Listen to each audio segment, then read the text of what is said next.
Equine-assisted therapy is when we can work with horses in a specific way to be able to glean insights about ourselves. So this is why working with a horse and, say, for instance, a neurodivergent brain or a brain that's been impacted by trauma works so beautifully, because you're just being real with each other. Welcome to the Soaring Child podcast, where parents of children with ADHD learn tips and tricks to help their child soar at home, at school, and in life. We feature interviews with experts, medical professionals, and parents just like you who are learning how to reduce ADHD symptoms using food and other natural strategies. Because children with ADHD deserve to soar just like every other child. I'm Dana Kay, your host.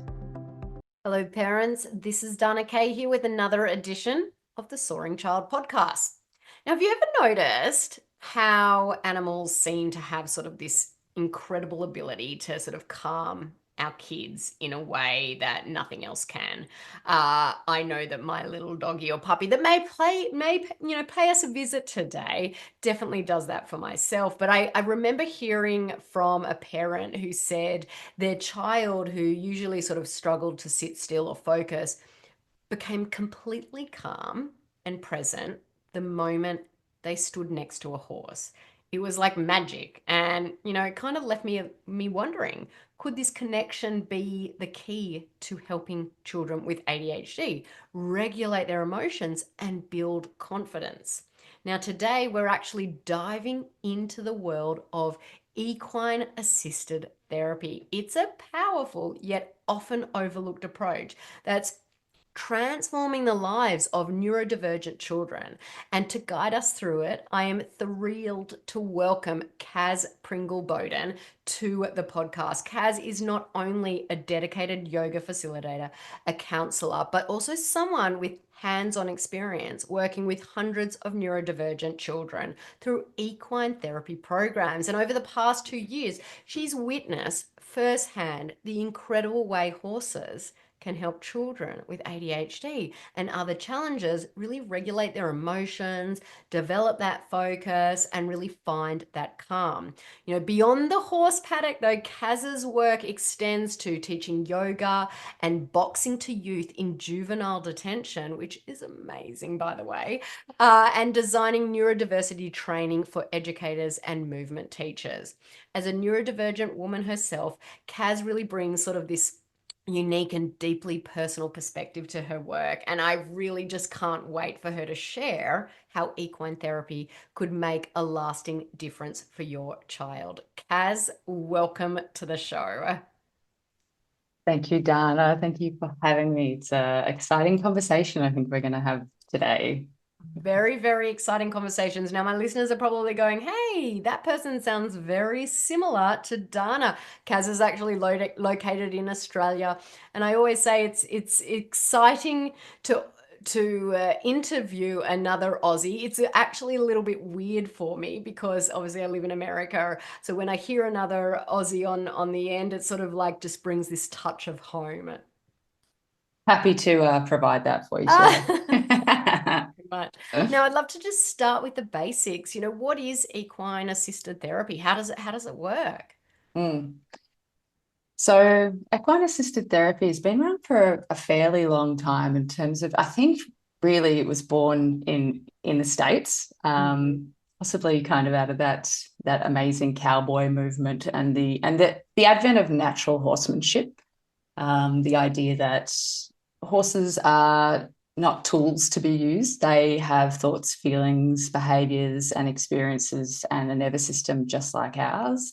And actually working with them in a therapeutic way not only benefits them, but benefits humans as well greatly. And we've seen, the field sort of expand from that place of, oh, actually, I feel so calm and lovely around a horse, to let's study this. Let's use this for, cohorts that need a little bit of extra help. So in Australia and in America, it's still an emerging field. It's not regulated as such as psychology or other allied health professionals, which is what we call it here in Australia, allied health professionals. I'm not sure what you call, that group of mental health professionals in America. But it is an absolutely powerful and helpful alternative to clinical interventions that works for people that may not be able to sit down in a chair and talk to someone. Yeah, it's something that you don't sort of like hear about, but you can know that these animals, they do present this calm. And I love how you put it, that they have, these horses, they have these thoughts, they have these feelings, they are like humans. And so they can provide that same sort of calm or nurturing, I suppose, that a mum can provide a child in a way. So how does it sort of work?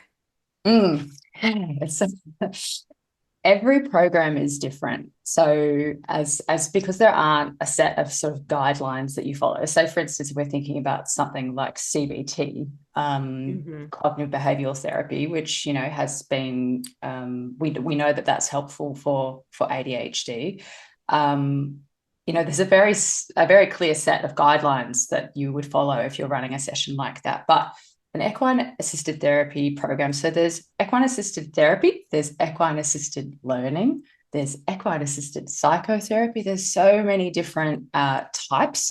So that's probably the first place to start is, are we working with the horses to learn skills like social skills, teamwork skills, etc.? That's equine-assisted learning.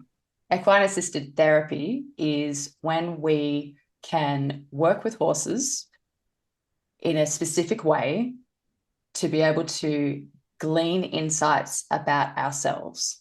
The example that I'll use is the program that I worked for, which was called Horses for Hope.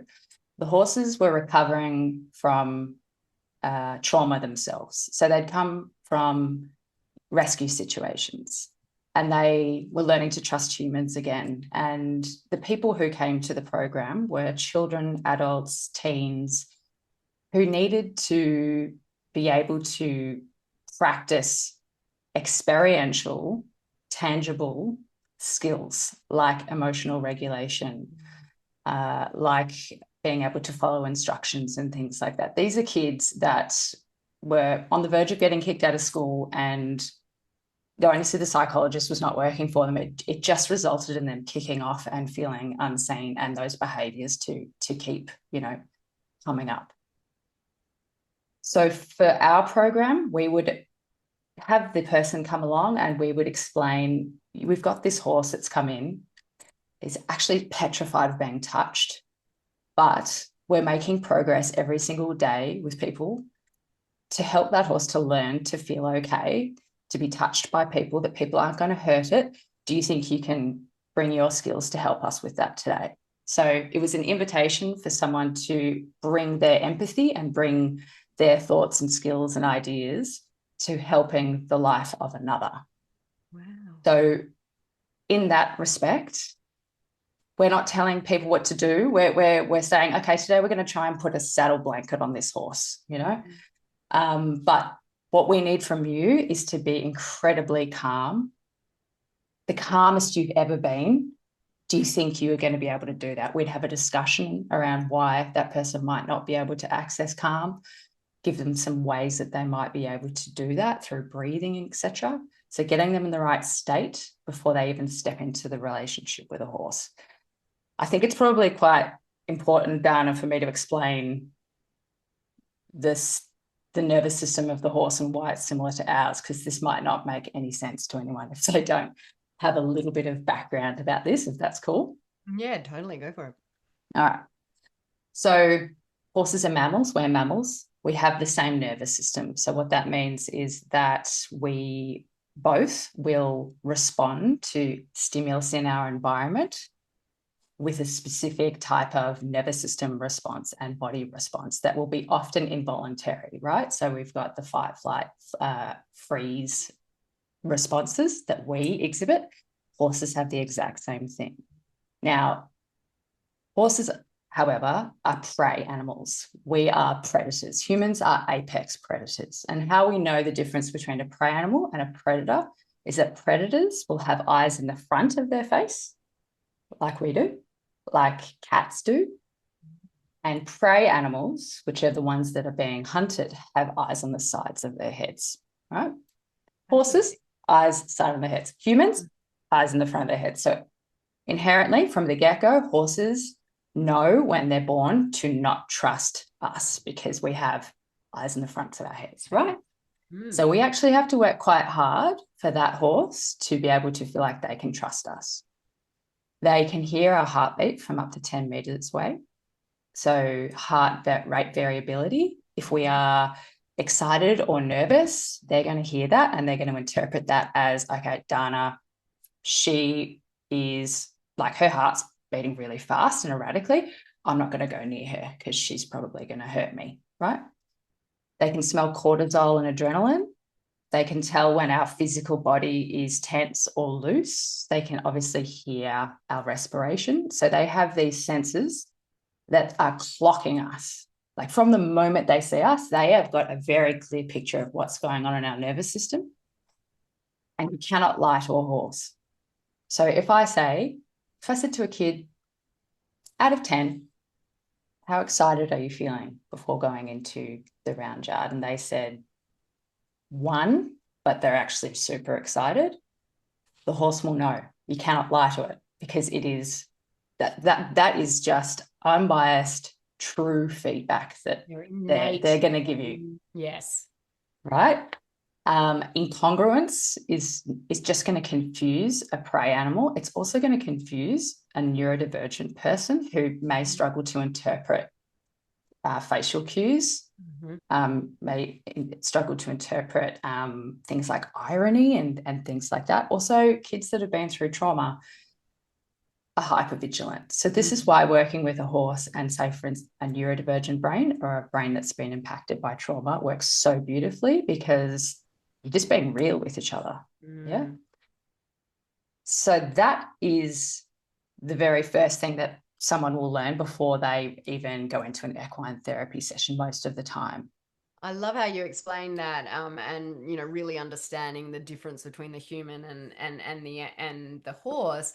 I want to sort of tie it to what we talk about a lot here on the podcast, and that is that we as parents hold the keys to our children's nervous system. So a lot of our listeners understand the concept that, when we're stressed, our child feels that and they get stressed. So it's kind of a similar scenario, but with that extra layer of that prey versus predator. It's fascinating. Yeah, and it's also horses don't. The difference is with their nervous system and their brain. Like another key point is they don't have a prefrontal cortex, so they don't have the ability to manipulate, guilt someone into doing something. They don't have higher order thinking. We do. That's obviously what makes us apex predators. And so there's, and I always get this anthropomorphization, which is the idea that we attribute human emotions and ways of thinking to animals that do not have the same brain as us. It's just, you may hear terms like, oh, the horse is trying to, this is a very Australian thing to say, the horse is trying to take the piss out of me. Yes, that is a very Australian. It's trying to rile me up, or trying to pull one over me, trying to get one Australian up on me. That's another. Yeah. Oh, okay. Here we go. The horse is trying to take advantage of me in some way. It's like that doesn't happen. They're only going to respond to you and what you're giving out. Okay. So when a horse gives trust, it is real, very, very real. So when someone is regulated and they're okay, their first session, they're going to be a bit worried because, now some equine therapy programs will have someone managing and handling the horse and someone who's managing the conversation. Other programs might not. The one that I was part of had someone who was, in charge of the horse work and a counsellor in the session. So essentially that young person had 2 people witnessing a new narrative. Mm. And when I say a new narrative, that was the approach that we used, narrative therapy. And that idea that we respect and understand that that young person is the expert in their own lives. They have skills, knowledges, and ideas that have kept them safe. Those narratives and those stories, some of them have been given to them by parents, by teachers, by family members. Other narratives they have given to themselves, beliefs about what they can and can't do. So by working with a horse, we're actually working with new stories of hope, resilience, and capacity to counteract those negative stories that that child might have heard. I think it's by the age of 12, is it a ADHD child has heard, 20,000 more 20,000 criticisms new there, right? Compared to their, yeah. And I 100% feel that, and had that experience as a young person myself, undiagnosed ADHD. So when we're stepping into working with the horse and we're asking the horse to do something that potentially might be scary, that person, that kid, is the safe space for that animal to try and work through its fear, which essentially I think is what you said before. That is the role the parent will do for the child. The child now is that safe place, because, if they approach the horse, and we teach everyone, adults, kids, etc., to approach the horse using body language. A horse doesn't speak English. It speaks body language. That's its language. So we're going to communicate in a way that is very calm. We're not fronting up. We're not showing dominance. We're going to approach very gently, very calmly, and establish that trust before we ask that horse to do something hard. And for some kids, the idea that they are trustworthy, or that they can be trustworthy, is a completely new paradigm. The other thing I want to say is that family and significant people in that young person's life were invited to come to these sessions, because it's no good practicing all of these new skills that create the foundation of new narratives, new preferred futures, I suppose, if that young person goes back into an environment that reinforces the old narratives that you're not trustworthy, you can't do stuff, you don't listen, all of those things that we know young people with ADHD hear, which is just the most heartbreaking part of this, I think. It is. I I can just see so many benefits from working with the horses, not only, changing that narrative, as I said, kids these days with ADHD are just hearing so many more negative messages, not only in their family life, but also at school, in their peers. And so changing that, flipping the script, but also teaching them new skills that, they may not have experienced before. Can we just sort of dive a bit into that? What are the particular skills like a child can learn by working with horses? Yeah, I think from the get-go, the ability to learn new skills for neurodivergent brains can be really tricky if the environment isn't conducive to, the a neuroaffirming way of thinking. So just as a difference, just as a baseline, a foundation, I suppose, equine therapy, we're not sitting still. So, you might see someone coming into a session, because there is talking involved, a bit of horsework, and then probably a debrief about what we did. So talking isn't, you do have to sit still. You do have to learn how to do that. I've got my hacky sat in my rocking chair, but we can make allowances. That's what we preach. That's it. And it was through working with neurodivergent kids in this program that I realized that I might have a brain very similar. So the sitting still, the verbal overload and the abstract techniques that are probably inherent in traditional therapeutic supports are not very neuroaffirming. So from the get-go, being outside, being in nature, the setting, the environment is just, it's just magical. You know, it's we're setting ourselves up for success here, I think. Yes. The first benefit, I would say, or skill would be that physical engagement and energy regulation side of things. So equine therapy sort of provides a constructive outlet for hyperactivity, and because it engages the child physically, and that will help them to focus and regulate energy in a way that traditional seated sessions won't. Because you're always told is sit down, be quiet, stay still, and it's just, you don't want to and you can't. It's not fun. And the thing is, I say this all the time, and when I'm working with yoga teachers or anyone who's in movement practices, when they're trying to tell people to stay still, like in yoga, you might have shavasana, the final pose, which is like, you need to be still. No, like you can move around, because if your body responds to stillness with a nervous system response that says you're not safe, that's not going to be helpful. Movement is stillness for neurodivergent brains more often than not. So I love that you are bringing that to the greater audience, and, you know, teaching yoga teachers about that. I think it's so necessary in today's world.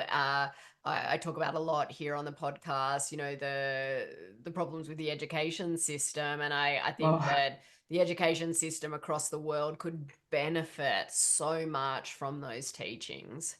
100%. I agree with you.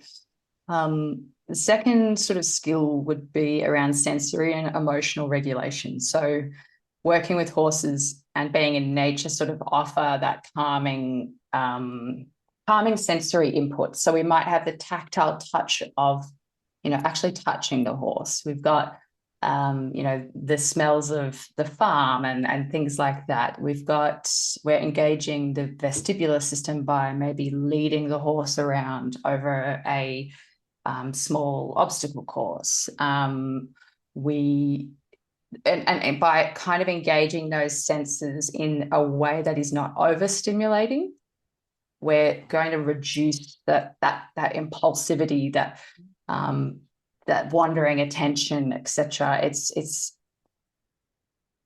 We actually need to have some sensory inputs in order to have that homeostasis in our attention. And I'm sure that you say this, but it's not a deficit of attention, it's a regulation disorder. And so emotional regulation, attention regulation, like all of these things are improved by having some of the senses engaged in a calming way. No screens, no notifications, that like no phones even allowed anywhere near the horse yard. You know, that's probably another opportunity. And the emotional regulation side of things is that my anecdotal evidence and the perspectives of the people that I've worked with and hundreds of neurodivergent kids is that they are trying so hard to regulate their emotions all the time that neurodivergent kids were superstars with working with horses, because they are managing stuff without us knowing about it. And I'll point to that in a story. So they are already working really hard. So let's expose those amazing skills that you've already got, because we're only seeing a fraction of the behavior when things aren't working. And we're judging that and saying, that kid can't do this, can't do that, can't do that. It's 10% of their experience. That's my perspective anyway. I completely 100% okay. agree with that perspective. And I loved how you put it out there. I'd love to dive into that story. Like, I know you've worked with hundreds in this setting. Just share with us how you know, this has helped. Share the story. I will just make sure that I've got notes about the other benefits and I don't want to miss them. So Dana, if you can prompt me so I don't forget. I will. So, yeah, so practicing emotional regulation for the benefit of another living thing. So that's the horse, you know. We often can't do this stuff for ourselves. It's a bit harder to do it for ourselves, you know. That is the perspective of not only the young people, but the adults that came to the program, is that I can be this version of me that I know I can be for this horse because I care so much about it and I don't want it to feel scared around me. That means a lot to me. I just don't necessarily know if I can do it for myself. So we're practicing that with the horse. We're practicing that idea. And we're exploring whether those skills, those skills to be able to be calm, to be trustworthy, to be safe, I call them horse yard skills. We used to call them horse yard skills. Are they transferable to other environments? And they often really are. And there was this one boy who I'll call Adam, and that's not his name. He came to us.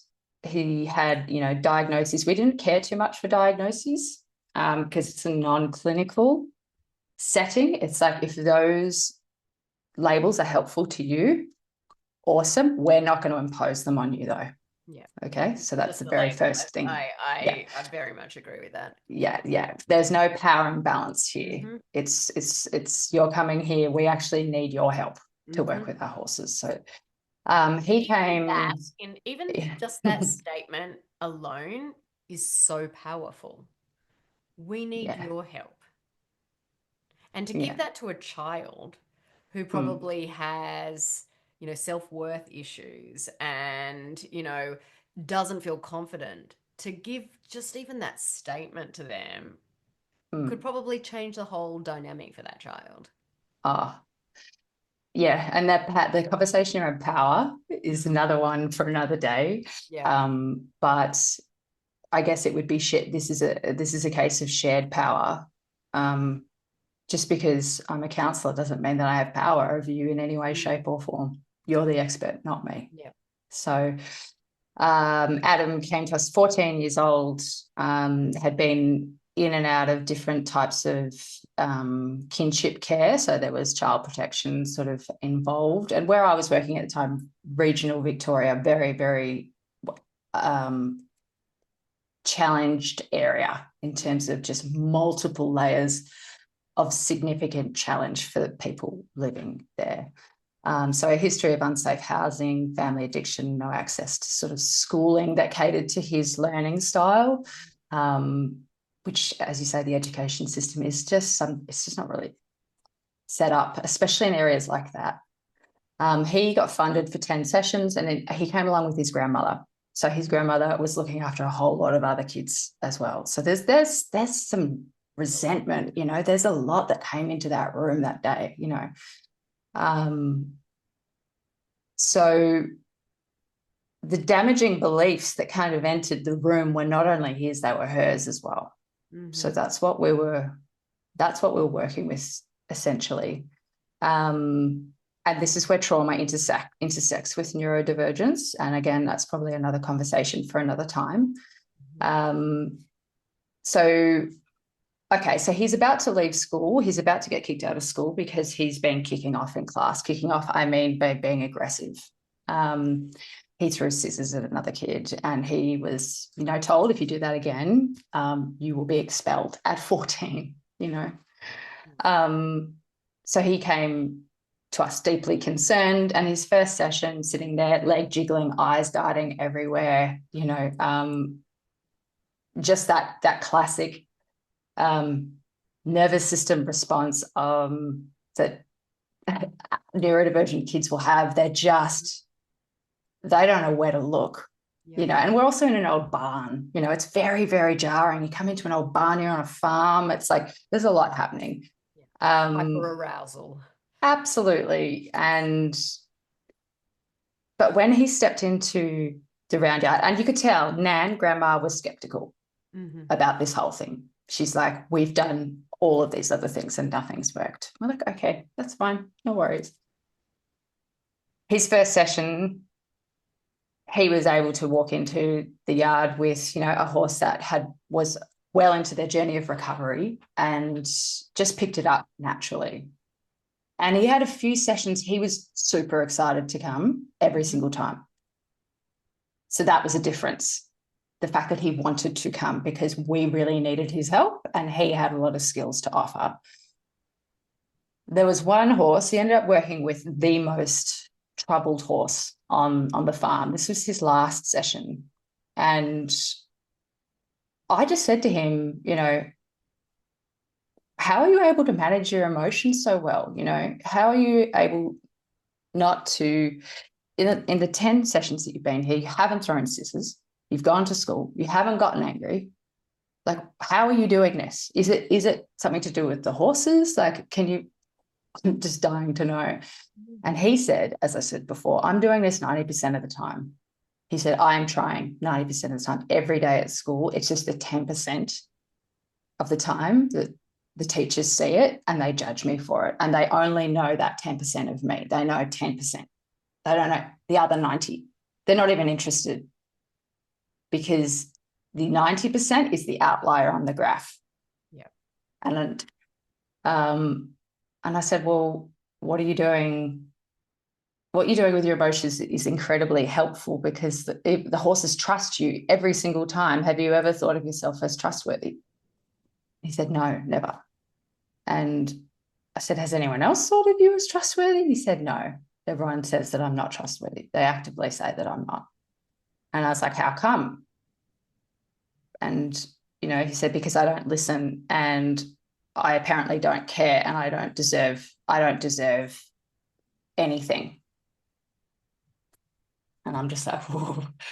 And I said to Grandma, Grandma, what does this mean to you to understand like Adam's behaviour? You've seen him in a horse yard. Those horses aren't lying. I'm not saying this to make him feel better. And she'd been pretty negative that entire time. And that's why this is so important for parents, siblings, etc., to be really well-versed and have education around ADHD and this damaging side of it. But she said, I actually realised he is trying his best and I just didn't know. I didn't know he was actually trying. Mm. And there was tears and, all that type of thing. He went back to school. And as far as I know, he's still at school. But he's like, I want to work with horses. So, he's going to go and do farrier, which changed his life. It changed his life. So there's hundreds of stories, especially after COVID, kids not wanting to, school refusal was a massive thing. So coming to work with us, help them get back into the classroom. And just things like little anecdotes like, this is the first time that my head has been quiet in the round yard with the horses. Their brains are going a million miles an hour. Yeah. I think it's allowing children to be able to really show what's inside. And the fact that this is probably the first time that he was able to show Grandma that he is trying, and that flipped the script for their whole life.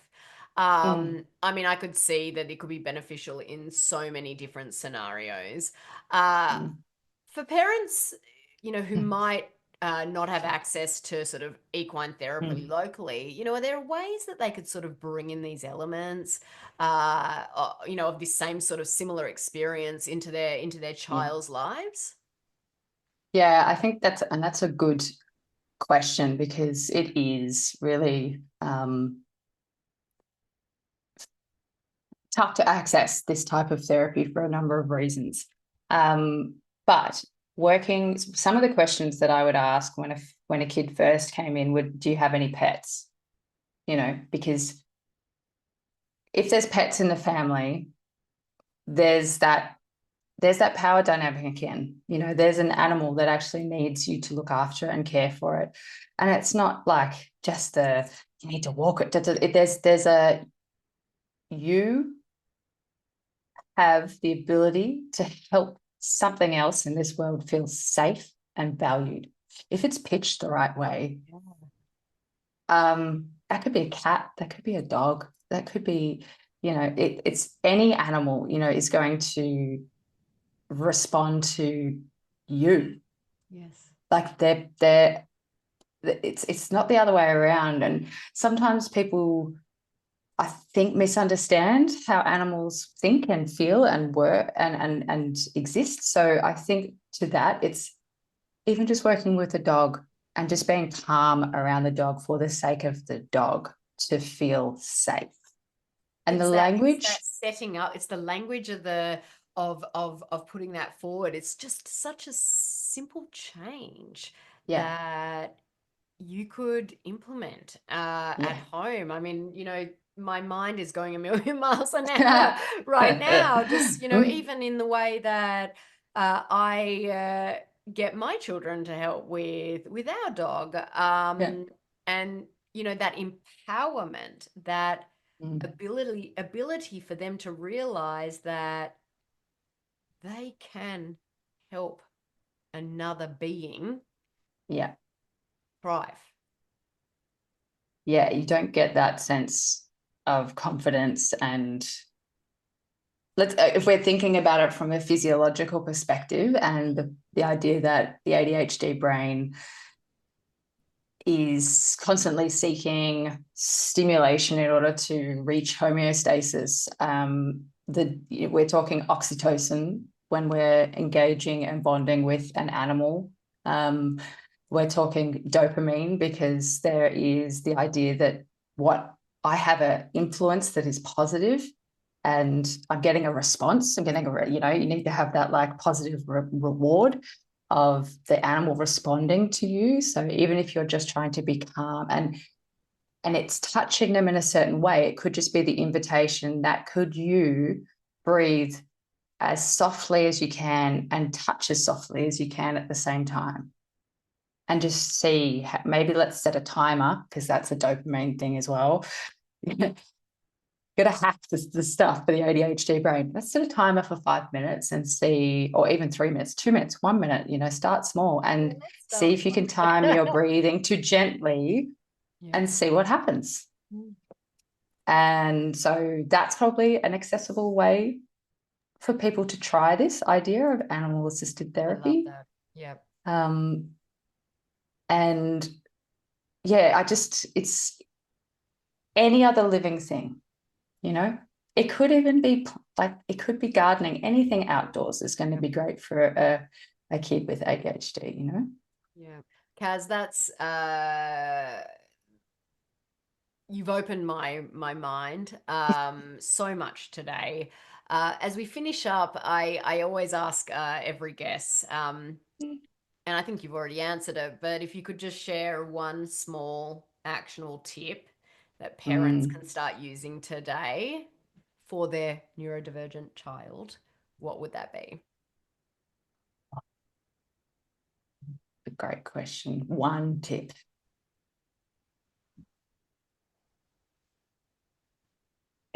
It might not be a tip, it might be an invitation.